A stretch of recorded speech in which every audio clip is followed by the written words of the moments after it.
Here are our power rankings for the PVF. So we'll start from 8. Yep, let's start off with 8. I will go first, I guess. At 8, I have the Columbus Fury. I feel that they've kind of been a rung below most of the other teams so far. Yeah. I just think overall they've just been struggling, especially against the good teams, obviously. Yeah, I think they're at the bottom of the league right now, and it's by like a couple games, 2 or 3 games at least.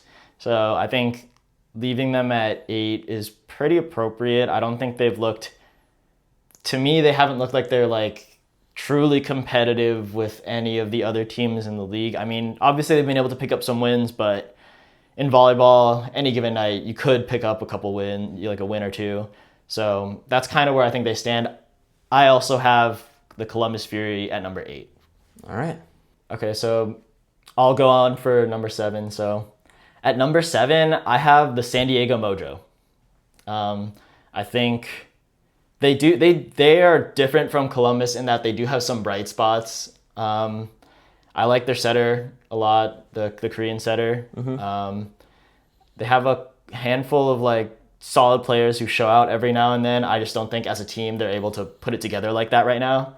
But I'm not even going to say but. I don't think they're going to be able to compete like that even by the end of the season. I think this is about where they are and probably where they're going to stand. Yeah, I think if we had tiers for teams that would contend to win it all, I think they're definitely not there yet they're not there in contention, but they're a tier above where Columbus is right now just because like you said, they have shown some bright spots. So again, there's still some good things to look at. Now it's can they run off a couple wins? Because there are some other teams that have been losing lately. Maybe they could climb up.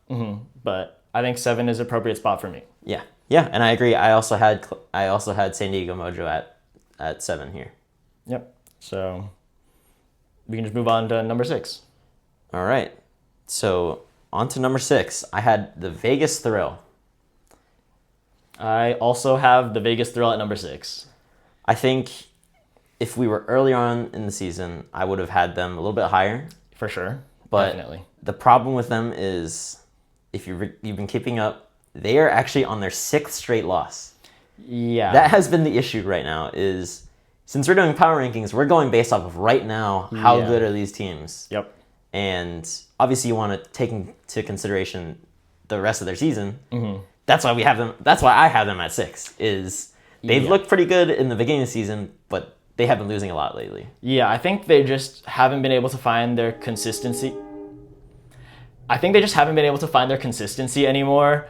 They're just kind of dropping games for no reason, just to like weird play sometimes. I think Hannah Maddox is like their go-to outside right now, but like I think she is definitely a very inconsistent type player, which can be a problem because when your go-to player is being inconsistent, as soon as she hits one of those inconsistent spots, you're going to probably lose the game. So it's hard to rank them any higher, even though they did have a very, very strong start to the season. I think every other team has been stepping it up, and they're the only team I could say is like really starting to get more confused and get worse.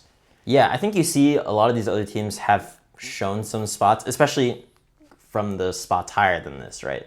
In our higher rankings, these teams have improved throughout the season. Yeah. And actually looking at it, Vegas hasn't won in a month, and that win was against Mojo. So it's a tough look for Vegas right now. Yeah, I think we just have to keep them at 6. Yeah, so here we go.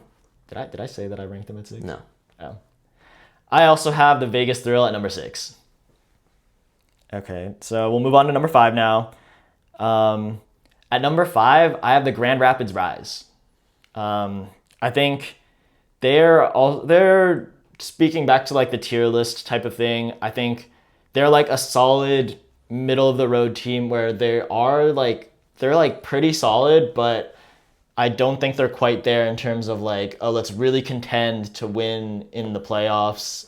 I think they're probably going to be more of like a first round exit type of team, which is not to say anything wrong. They do look good, but I just think that there's nothing bad to say about them, so I don't think they belong any lower, but then they don't have the same exact bright spots that the teams above them do. I also had Grand Rapids at number 5 here, and I actually just put them higher because they've had a little bit more consistent showing as of late.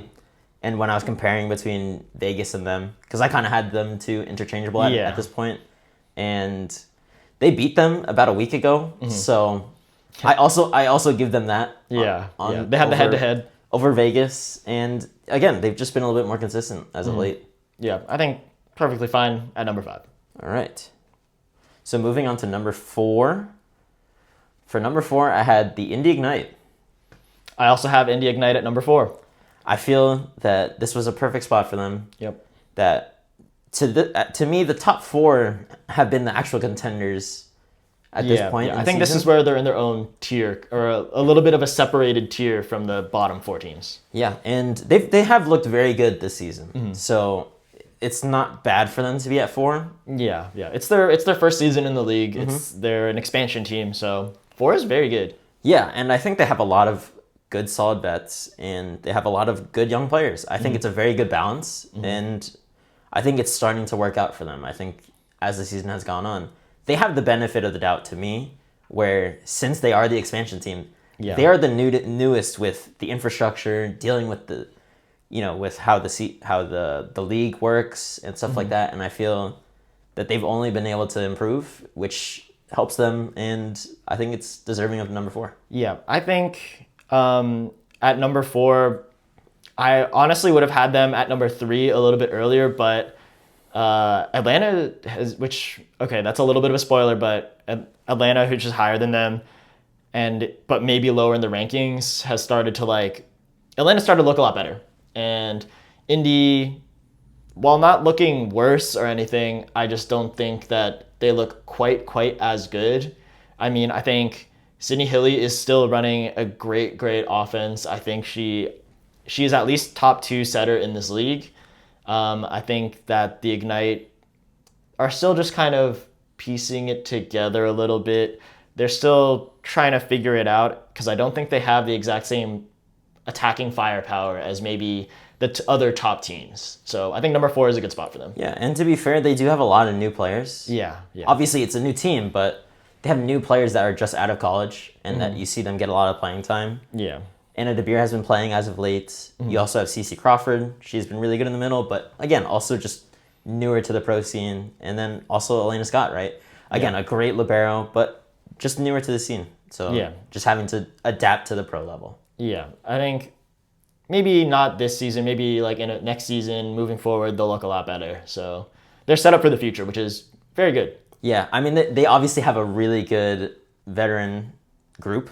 When you have Member Mena and Sydney Hilly, I think that's great to have as, kind of just a reliable play from those two. So I think that's always beneficial for them. Yeah, we can move on to our number 3 team. So for number 3, I had the Atlanta Vibe. Yeah, I think they've been playing really well. I also had Atlanta at 3 here, and I think they've been on the rise lately. We were kind of criticizing them earlier on in the season. Yeah, even as far back as just last week only, we had a couple questions, but after that recording, they played 1 or 2 games. I think 2 or 3 games even. Yeah. And they look a lot better. They were winning, and their wins were looking good. So we were questioning if they were going to be able to put it together, because they do have Leah Edmond. They do have Morgan Hentz. Yeah, they do have Morgan Hentz. Yeah, they should be top tier, because those are 2 of the best players in the league.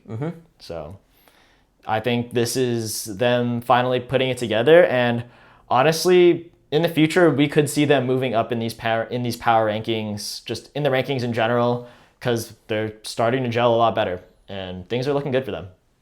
Yeah, I think it was the question of how well would they, how much can they improve? And I think they've started to show it. I think not only in just their record, but because of their play recently, I think it has looked a lot better. I would say so. Yeah. And again, I think Leah Edmond is always a reliable outside that they've been able to go with. And obviously Morgan Hentz has just been, a fantastic libero. So that's been really good for them. She's just a tier better than everyone else. Yeah. Honestly. We can move on to number 2.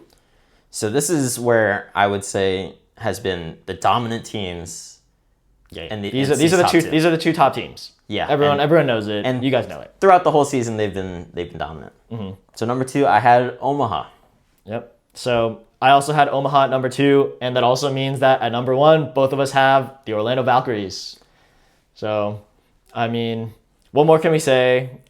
These are the 2 top teams. They're looking dominant against every other team in the league. Orlando is on super long win streak. They've beaten Omaha in this win streak. They basically, to us, they have the MVP. Mm-hmm. Orlando does. So I think they're deserving of that number 1 spot. And Omaha also looks really, really strong as a team. So they're at a 2, but it's a very, very close 2. Yeah, I mean, they've had a really solid showing throughout the season.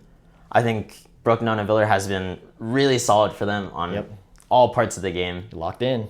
And I think she's just been great for them. Yep. She's honestly one of my favorite players to watch in the PVF. Mm-hmm. And I think as a team, you kind of see that there might be a little bit of a chance that they might be able to beat in Orlando. Mm-hmm. Especially when it comes to playoffs. For sure, because anyone can win at that point. Yeah. But I do have Orlando at the top here. Yeah, right now I think they are just looking a little bit better. And Brittany Abercrombie, I think her firepower is just a little bit unmatched right now. Mm-hmm. So it just puts them at number 1, and it's hard to dethrone them. Yeah, I think she's just had an insane season so far. This is Abercrombie, and I think she's just been really difficult for any team to stop. Yeah. So I do kind of have to just lean that way just because of, the offensive firepower that they have. Again, Omaha is a good defensive team, but that is going to be tough to stop for sure. Yeah, I don't think this is too shocking of a debate for anyone, but Orlando just looks like the number 1 team, and Omaha looks like the other dominant team in the league. So that's our numbers 1 and 2. So that's our power ranking for the PVF, and we'd like to hear what you guys think.